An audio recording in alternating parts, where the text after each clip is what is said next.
The train was packed that evening, a hum of quiet conversations and the clatter of wheels filling the air.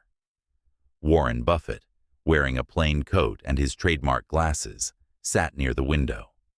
He had always enjoyed blending into the crowd, the humbling simplicity of public transport offering a strange comfort. But today, something felt off.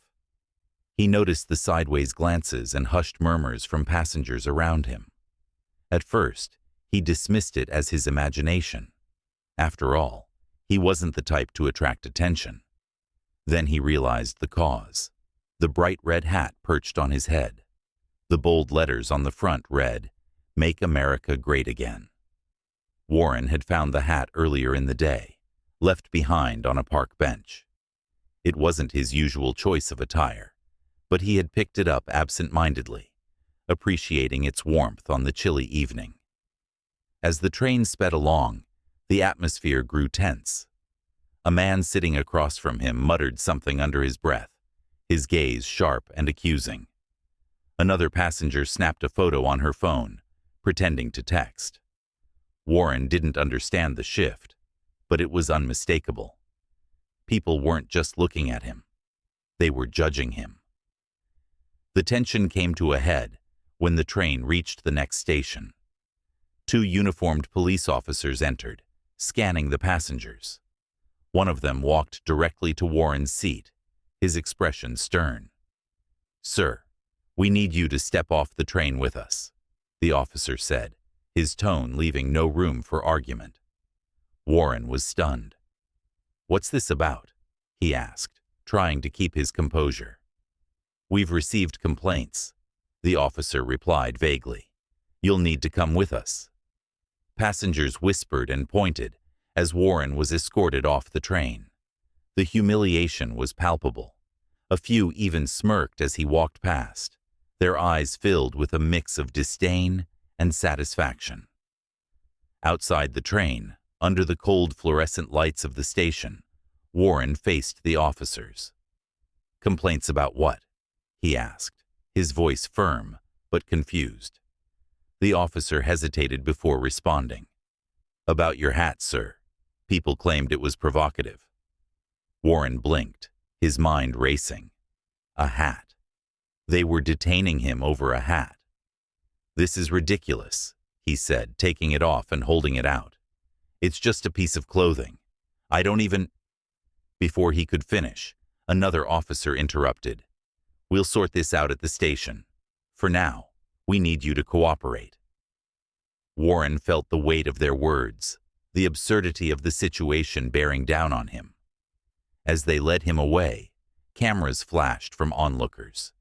He wasn't just being arrested, he was being judged, his every step documented and shared in real time.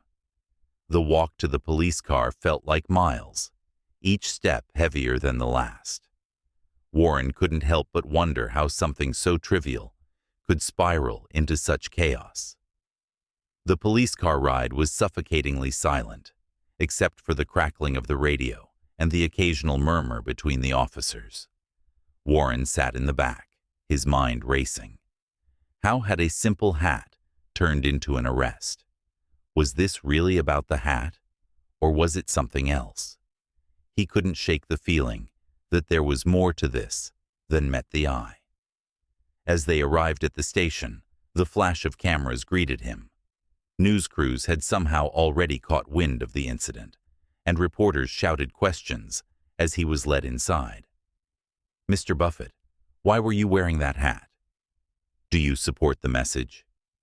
Is this a political statement?" The barrage of questions made his head spin. Inside the station, the officers seemed unsure how to handle him. After all, this wasn't just anyone. It was Warren Buffett, one of the most recognizable figures in the financial world. Yet, their expressions revealed no sympathy, only the weight of public pressure to act. One officer led him to a small, windowless room and motioned for him to sit. The harsh fluorescent light buzzed overhead. Warren sat down, calm but confused, as an officer placed the hat on the table between them. Let's start with the basics, the officer said. Why were you wearing this? Warren stared at the hat, still struggling to process the absurdity of it all. I found it on a park bench, he said simply. It was cold, and I wasn't thinking about what it said. It's just a hat. The officer raised an eyebrow. You expect us to believe you didn't consider the implications? You're a public figure, Mr. Buffett, a symbol. Wearing this, on a train of all places, can stir strong reactions. Warren frowned, his voice growing firm. Strong reactions to a piece of fabric? I've lived a long life, officer, and if there's one thing I've learned, it's that people will find a reason to judge you, no matter what you do.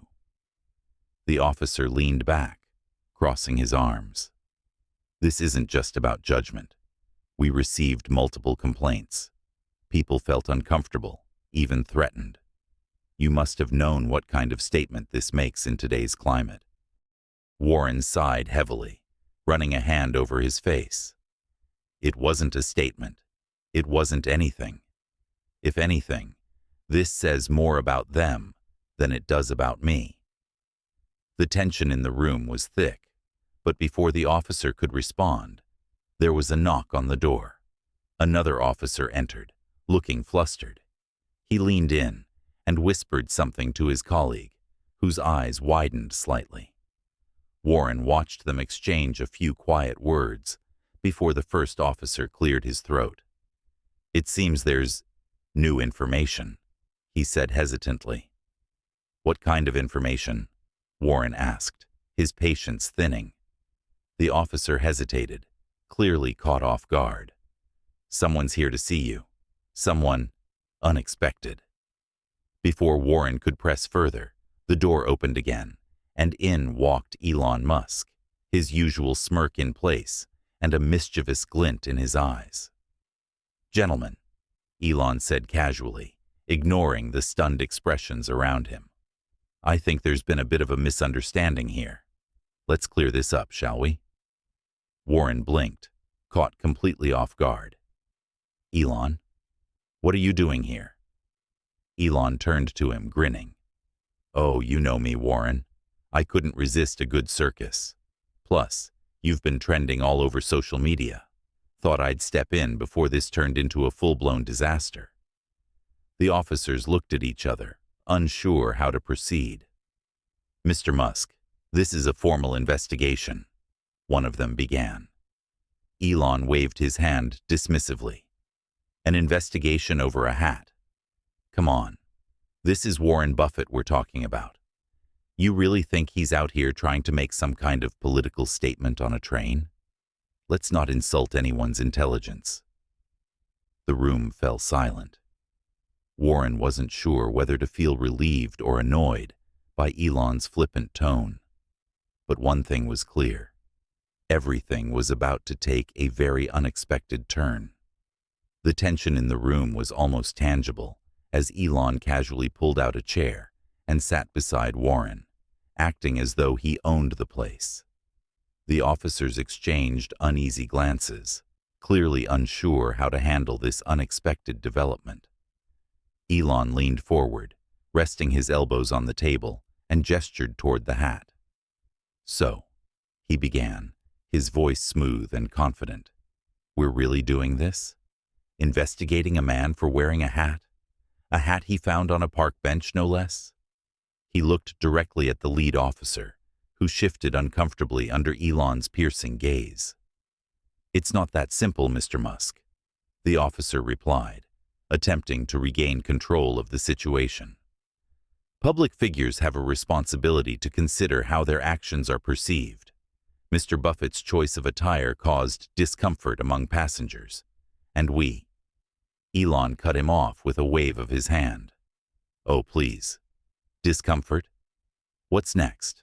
Arresting people for the colors they wear. This is Warren Buffett we're talking about. The man has dedicated his life to building businesses and helping others. And now you're dragging him through this circus over a misunderstanding? Warren sat quietly, watching Elon with a mixture of amusement and disbelief. Elon's boldness was both frustrating and oddly comforting. For the first time that evening, Warren felt like someone was in his corner, even if that someone had a flair for the dramatic. The officer cleared his throat, attempting to salvage his authority. "Mr. Musk, we're simply following procedure. Several complaints were made. And I'm sure those complaints were made by people who didn't stop to think for 2 seconds about who they were actually looking at." Elon interrupted. He leaned back, his expression suddenly serious. "But let me make this simple for you. If you're trying to turn this into a statement, you're picking the wrong guy. Warren Buffett doesn't need a red hat to make a statement. His entire career has been one." The room went silent. Even the officers seemed momentarily struck by the weight of Elon's words. After a moment, the lead officer sighed and stood up. "We'll need to review the complaints further before we can make any decisions," he said, avoiding Elon's gaze. Elon smirked, clearly satisfied.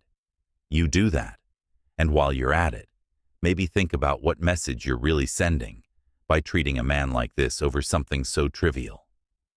As the officers left the room, Warren finally turned to Elon, his expression a mix of gratitude and exasperation. "You didn't have to do all that," he said quietly. Elon grinned. "Of course I did. Someone has to remind people that common sense still exists."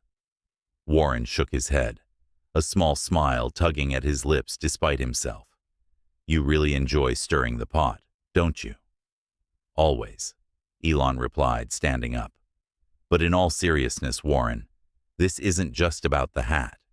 It's about how quick people are to judge, to assume the worst. You've always been a symbol of resilience and wisdom. Don't let them take that away from you over something so ridiculous." Warren stood as well, feeling the weight of the evening begin to lift. "Thanks, Elon," he said sincerely. "I don't know what I would have done without you tonight." Elon shrugged, his usual smirk returning. "Well, I couldn't let the world's greatest investor get taken down by a piece of fabric. That'd be bad for business." As they walked out of the station together, the reporters swarmed them again, cameras flashing and questions flying. Warren, still feeling the sting of humiliation, paused for a moment. Then he straightened his shoulders, lifted his chin, and faced them head-on. Elon leaned in and whispered, "You've got this. Just don't let them see you sweat." And for the first time that evening, Warren felt like maybe, just maybe, the world hadn't entirely forgotten who he was. As Warren stepped into the blinding flashes of cameras, he felt the weight of the evening still pressing on his chest. The reporters surged forward, their voices a cacophony of questions. "Mr. Buffett, do you regret wearing the hat? Was this a political statement? How do you respond to the public outrage?" Elon, standing by his side, raised a hand, signaling for silence. Remarkably, the crowd hushed, their microphones and cameras trained on the two men. Warren hesitated, his thoughts racing. But then, with a deep breath, he stepped forward, meeting the sea of eyes with a calm but firm expression. "I'm not here to defend a hat," Warren began, his voice steady despite the tension. "I'm here to remind people that we've lost something important, our ability to see each other as more than symbols, more than assumptions. I wore this hat because it was cold. That's all there is to it. But tonight, I learned something deeper. We've become so divided, so quick to judge, that even something as simple as a hat can spark outrage." The reporters leaned in, their pens and cameras capturing every word. Warren paused, glancing at Elon, who gave him a subtle nod of encouragement. "I'm not a politician. I'm not here to make statements. I've spent my life building businesses and trying to create opportunities for others. But tonight reminded me that there's more to life than markets and investments. It's about how we treat each other, how we listen instead of jumping to conclusions. If this evening has taught me anything, it's that we've got a long way to go, not just as individuals, but as a society. The murmurs in the crowd softened, the reporters momentarily disarmed by his sincerity. Warren's voice grew firmer as he concluded, "I'm not perfect. None of us are. But we have to do better. We have to stop seeing each other as enemies just because of what we wear, what we say, or what we believe. Tonight, I'm walking away with more than just a story. I'm walking away with a lesson, and I hope you do too." The crowd erupted into a mix of applause and shouted questions, but Warren turned and walked away, Elon following close behind. As they stepped into a waiting car, Warren sank into the seat, letting out a long breath. "That was unexpected," he admitted, glancing at Elon. Elon grinned, his usual spark of mischief in his eyes. "You did good, Warren. Took control of the narrative. That's how you play the game." "I'm not interested in playing games," Warren replied, his tone weary. "Maybe not," Elon said, leaning back with a smirk. "But tonight, you reminded a lot of people who you are, and that's worth more than any hat." As the car pulled away from the chaos, Warren gazed out the window, his thoughts a mix of exhaustion and reflection. He had walked into that train, an ordinary man, unnoticed and unremarkable. He had walked out of that station as something else, a voice of reason in a world increasingly desperate for one. And maybe, just maybe, that was the real statement worth making. The car sped through the quiet city streets, leaving behind the flashing cameras and buzzing reporters. Warren gazed out the window, the city lights casting fleeting shadows across his face. He could feel the weight of the evening pressing on him, but for the first time, it wasn't just frustration or exhaustion. It was clarity. Elon, sitting across from him, broke the silence. "You know, Warren, not many people could have handled that as gracefully as you did back there. Most would have folded under the pressure." Warren chuckled softly, shaking his head. "Graceful? I don't know about that. I just said what I felt needed to be said. I'm too old to dance around the truth." "And that," Elon said, pointing at him, "is exactly why people will remember tonight. Not because of the hat or the headlines, but because you reminded them of something they've forgotten: humanity." The car slowed as it approached Warren's modest home, a far cry from the sprawling estates he used to own. As they pulled up, Elon turned to him, his expression unusually serious. "You've got a choice now, Warren. You can let tonight be a moment that fades, or you can turn it into something bigger, a spark for change." Warren met his gaze, the faintest hint of a smile tugging at his lips. "I think I've had enough sparks for one evening, Elon.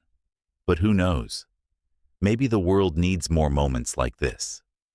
Elon grinned, his mischievous energy returning. "That's the spirit. You've still got plenty of fight in you, old man."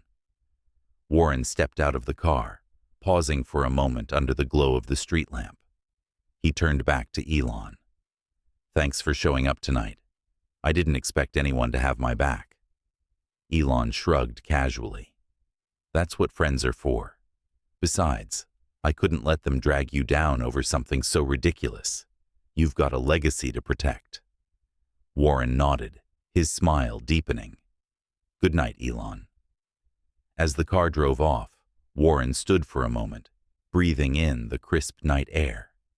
The events of the evening felt surreal, but they had stirred something within him, a reminder that even in the face of misunderstanding and division, there was always room for dignity, for truth, and for hope.